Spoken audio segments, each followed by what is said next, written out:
இரவு பணிகளில் பெண் மருத்துவர்கள் இருப்பதால் பெண் செவிலியர்கள், பெண் பன்மோக்கு மருத்துவர்கள் என முழுவதும் அந்த மருத்துவமனையில் பெண்கள் மட்டுமே பணியாற்றக்கூடிய சூழல் இருப்பதால் அவர்களின் பணி பாதுகாப்பை உறுதிப்படுத்துகிற வகையிலே இரவு காவலர்களை நியமனம் செய்ய அரசு முன்வருமா என்பதை தங்கள் வாயிலாக கேட்டு வருகிறேன். மாண்புமிகு அமைச்சர் அவர்கள்.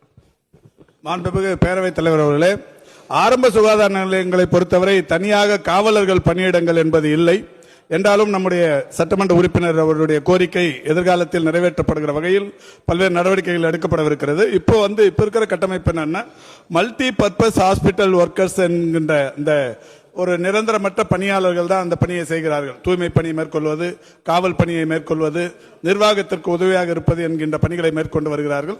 நிச்சயமாக அவர் சொல்வதைப் போல இந்த 2686 ஆரம்ப சுகாதார நிலையங்களிலும் இந்த மல்டி பர்பஸ் ஹாஸ்பிட்டல் ஒர்க்கர்ஸை காவலர்கள் என்கின்ற வகையில் தனி கவனம் செலுத்தி அவர்களுக்கு பணியாணைகள் வழங்கப்படும். இது இல்லாம எல்லா ஆரம்ப சுகாதார நிலையங்களின் பாதுகாப்பை கருத்தில் கொண்டு மாண்புமிகு தமிழ்நாட்டின் முதலமைச்சர் அவர்கள் கடந்த ஆண்டு நிதிநிலை அறிக்கையில் எல்லா இடங்களிலும் சிசிடிவி கேமரா பொருத்த செய்து அதை சென்னையிலிருந்து கண்காணிக்கிற அளவில் ஒரு பெரிய கட்டமைப்பு மேம்படுத்தப்பட்டிருக்கிறது.